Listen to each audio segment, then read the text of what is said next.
Full ಬುಕೆಟ್ ಎಲ್ಲ ಮಾಡ್ತಾರೆ, ಅದೇ ಪ್ಯಾಕೆಟ್ ಎಲ್ಲ 4 ಪ್ಯಾಕೆಟ್ ಎಲ್ಲ. ಚಿಕ್ಕಬಳ್ಳಾಪುರ ಜಿಲ್ಲೆಯ ಚಿಂತಾಮಣಿ ನಗರದಲ್ಲಿರುವ ಸರ್ಕಾರಿ ಬಾಲಕರ ವಿದ್ಯಾರ್ಥಿ ನಿಲಯದಲ್ಲಿ ವಿದ್ಯಾರ್ಥಿಗಳು ತೀವ್ರ ಸಂಕಷ್ಟವನ್ನು ಎದುರಿಸುತ್ತಿದ್ದಾರೆ. ಹೌದು, ಗ್ಯಾಸ್ ಕೊರತೆಯಿಂದ ಸರಿಯಾದ ಸಮಯಕ್ಕೆ ಹಾಗೂ ಮೆನು ಪ್ರಕಾರ ಊಟ ಸಿಗದೆ ವಿದ್ಯಾರ್ಥಿಗಳು ಪರದಾಡುವಂತಾಗಿದೆ. ಬಾಬು ಅಂತ ಈ ಹಾಸ್ಟೆಲ್ ಹೆಸರು ಬಂದು boys ST boys matric hostel, Chintamani Gajana circle. ಮಧ್ಯಾಹ್ನ ಊಟ ಆಗ್ತಿಲ್ಲ, ಮಧ್ಯಾಹ್ನ ಹೊತ್ತು. ಮತ್ತು ಏನಾದರೂ ಕೇಳಿದ್ರೆ, ರಸ ಕೇಳಿದ್ರೆ ಗ್ಯಾಸ್ ಇಲ್ಲ, ಪಲ್ಯ ಕೇಳಿದ್ರೆ ಗ್ಯಾಸ್ ಇಲ್ಲ, ಏನು ಕೇಳಿದ್ರೂ ಗ್ಯಾಸ್ ಇಲ್ಲ ಅಂತಾರೆ ಸರ್. ಮತ್ತು ಊಟ ಕಾಟಾಚಾರಕ್ಕೆ ಮಾಡ್ತಾರೆ, ಕರೆಕ್ಟಾಗಿ ಮಾಡಲ್ಲ ಟಿಫನ್ನ. ಅವ್ರು ಕೇಳಿದ್ರೆ ಮಾಡ್ತೀನಪ್ಪ ಅಂತಾರೆ. ಅದು ನಡೀತೈತೆ ಸರ್ ಹಾಸ್ಟೆಲಲ್ಲಿ, ಚಲೂರು ಸೈಡ್ ಸರ್. ಊಟದಲ್ಲಿ ಒಂದು ಉಪ್ಪು ಕಮ್ಮಿ ಇರ್ತದೆ, ಇನ್ನೊಂದು ಕ್ವಾಲಿಟಿ ಇರಲ್ಲ. ನೀರು ಹೆಂಗೆ ಬೇಕಾದ್ರೆ ಹಂಗೆ ಆಗಿರ್ತಾರೆ. ಮಜ್ಜಿಗೆ ಅದು ಸರಪ್ ನೀರ ಇಲ್ಲ ಮಜ್ಜಿಗೆನ ಅನ್ನೋದು ನಮಗೂ ಅರ್ಥ ಆಗಲ್ಲ. ಇನ್ನೊಂದು ಸರ್, ನೈಟ್ ಟೈಮು ಊಟ ಏನಾದರೂ ಚೆನ್ನಾಗಿಲ್ಲ ಅಂತ ಹೇಳ್ಬಿಟ್ಟು ಕೇಳಿದ್ರೆ ಮ್ಯಾಮ್ನ, ಇಲ್ಲನಪ್ಪ ನಾನು ಹೇಳ್ತೀನಿ ಅಂತ ಹೇಳ್ತಾರೆ. ಮತ್ತೆ 1-2 ದಿವಸ ಚೆನ್ನಾಗಿ ಮಾಡಿರ್ತಾರೆ, ಮತ್ತೆ 3ನೇ ದಿವಸ ಅದೇ ರೂಟೀನು.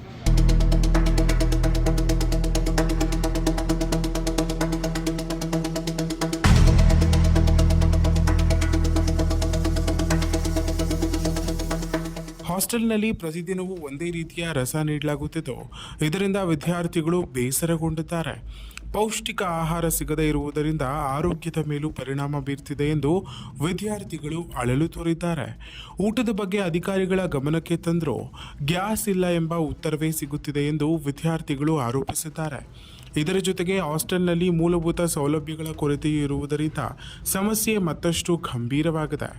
ಸರಿಯಾದ ಆಹಾರ ಮತ್ತು ಮೂಲಭೂತ ಸೌಲಭ್ಯಗಳ ಕೊರತೆಯಿಂದ ವಿದ್ಯಾರ್ಥಿಗಳು ಸಂಕಷ್ಟಕ್ಕೆ ಸಿಲುಕಿದ್ದು, ತಕ್ಷಣವೇ ಸಮಸ್ಯೆ ಪರಿಹರಿಸಲು ಸಂಬಂಧಪಟ್ಟ ಅಧಿಕಾರಿಗಳು ಕ್ರಮ ಕೈಗೊಳ್ಳಬೇಕು ಎಂಬ ಆಗ್ರಹ ಕೇಳಿಬರುತ್ತಿದೆ.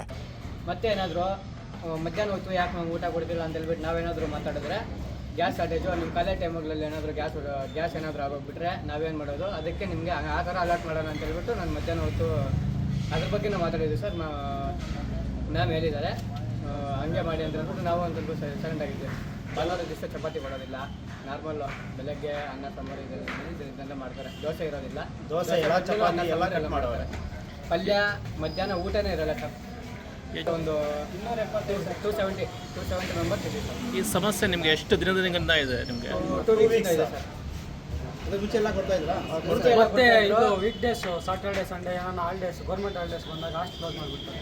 ಎಲ್ಲ ಹಾಸ್ಟೆಲ್ ಇರುತ್ತೆ, ಬರೀ ಇದೊಂದು ಹಾಸ್ಟೆಲ್ ಮಾತ್ರ ಕ್ಲೋಸ್ ಮಾಡ್ತಾರೆ. ನೀವೇನು ಮಾಡ್ಕೊಳ್ತೀರಾ? ಮತ್ತೆ ಸರ್ ಎಷ್ಟು ದೂರ ಇದ್ರೂ ಟ್ರಾವೆಲ್ ಮಾಡ್ಕೊಂಡು ಊರಿಗೆ ಹೋಗ್ಬೇಕಾದ್ರೆ ಸರ್, ನಮಗೆ ಹಾಸ್ಟೆಲ್ಲು ಬೇರೆ ಹಾಸ್ಟೆಲ್ಸ್ ಎಲ್ಲನೂ ಕ್ಲೋಸ್ ಇರಲ್ಲ, ನಮ್ಮ ಹಾಸ್ಟೆಲ್ ಮಾತ್ರ ಸ್ಪೆಷಲ್ ಆಗಿ ಮಾತ್ರ. ಇವಾಗ ಎಲ್ಲ ಹಾಸ್ಟೆಲ್ ಮಧ್ಯಾಹ್ನ ಹೊತ್ತು ಅದೇನು ಅಂತ ಕೇಳಿದ್ರೆ ಗೌರ್ಮೆಂಟ್ ರಜಾ. ಇನ್ನೂ ಏನಾದರೂ ಇದೆಲ್ಲ ಮಾತಾಡಿದ್ರೆ ಈಗ ಇಲ್ಲ, ನಾವು ನಮಗೂ ಹಬ್ಬ ಒಂದು ದಿವಸನೇ ಎಲ್ಲ ಸಿಗೋದು, ನಾವು ಮನೆಗೆ ಹೋಗಿ ಹಬ್ಬ ಮಾಡ್ಕೊತೇವೆ ಅಂತ ಹೇಳ್ತಾರೆ.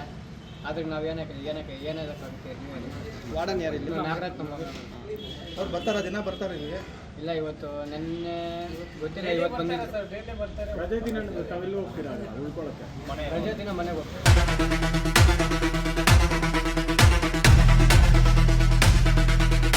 ಒಟ್ಟಾರೆ ವಿದ್ಯಾರ್ಥಿಗಳ ಭವಿಷ್ಯ ಮತ್ತು ಆರೋಗ್ಯದ ದೃಷ್ಟಿಯಿಂದ ಈ ಸಮಸ್ಯೆಯನ್ನು ಗಂಭೀರವಾಗಿ ಪರಿಗಣಿಸಿ ತ್ವರಿತ ಕ್ರಮ ಕೈಗೊಳ್ಳುವುದು ಅಗತ್ಯವಾಗಿದೆ. ಇನ್ನಷ್ಟು ಸ್ಥಳೀಯ ಮಾಹಿತಿಗಾಗಿ ನಮ್ಮ MMK ಯೂಟ್ಯೂಬ್ ಚಾನಲನ್ನು ಸಬ್ಸ್ಕ್ರೈಬ್ ಮಾಡಿಕೊಳ್ಳಿ.